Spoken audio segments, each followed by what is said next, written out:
కామారెడ్డి జిల్లా దోమకొండ రోడ్ షోకు మాజీ స్పీకర్ పోచారం శ్రీనివాసరెడ్డి, కామారెడ్డి మాజీ ఎమ్మెల్యే గంప గోవర్ధన్, జహీరాబాద్ ఎంపీ అభ్యర్థి గాలి అనిల్ కుమార్, జిల్లా అధ్యక్షులు ఎంకే ముజిబుద్దీన్ ముఖ్య అతిథులుగా పాల్గొన్నారు. ఈ సందర్భంగా వారు మాట్లాడుతూ మాజీ సీఎం కేసీఆర్ రాష్ట్రంలో రైతులు, బడుగు బలహీన వర్గాలు, ఎస్సీ, ఎస్టీ, బీసీ మైనార్టీల అభివృద్ధికి తోడ్పడడం జరిగిందని, మోసపు మాటలు చెప్పి అధికారంలోకి వచ్చిన కాంగ్రెస్ కు బుద్ధి చెప్పి వచ్చే పార్లమెంట్ ఎన్నికల్లో ఎంపీ అభ్యర్థి గాలి అనిల్ కుమార్ కారు గుర్తుకు ఓటేసి భారీ మెజారిటీతో గెలిపించాలని కోరారు.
సంవత్సరాలకు ఒక రైతు ఒక రాజుగా మారిండు.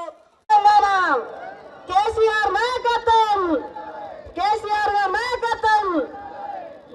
ఎంత మేలు చేశాడు, ఇంటింటికి సంక్షేమ పథకాలు ఎంత అందాయి. ప్రతి ఇంటికి కేసీఆర్ గారి పాలనలో సంక్షేమ పథకం లేని ఇల్లు లేదు.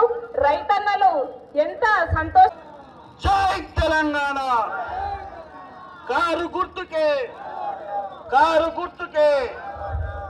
ఈరోజు కేసీఆర్ గారి నాయకత్వంలో 2001 నుంచి 2014 వరకు మా రాష్ట్రం మాకు రావాలని, మా పాలన మాకు కావాలని కొట్లాడి, కుల మతాలకు అతీతంగా కొట్లాడి తెలంగాణ రాష్ట్రాన్ని సాధించుకున్నాం. వచ్చిన తెలంగాణను కేసీఆర్ గారి నాయకత్వంలోనే మన రాష్ట్రం, మన బతుకులు బాగుపడతాయని, మన రైతన్నలు బాగుపడతారని కొట్లాడి తెచ్చిన తెలంగాణను 10 ఏళ్ళు ఆయన చేతిలో పెడితే మీరందరూ రైతన్నలు కానీ, మా పేదలు కానీ ఏ విధంగా కొంత మేలు జరిగింది ఆలోచన చెయ్యండి. ఇదే కరెంటు ఏ విధంగా ఉండేనో ఇందాక మిత్రులు చెప్పిండ్రు, మా సోదరిమని చెప్పింది. ఇవాళ 1000 కోట్లు ఖర్చు పెట్టి కరెంటును బాగు చేసుకున్నాం. రైతులు అప్పులలో ఉన్నారని రైతు బంధు 10,000 ఎకరానికి ఇచ్చి 2 ఎకరాలు ఉంటే అన్ని 10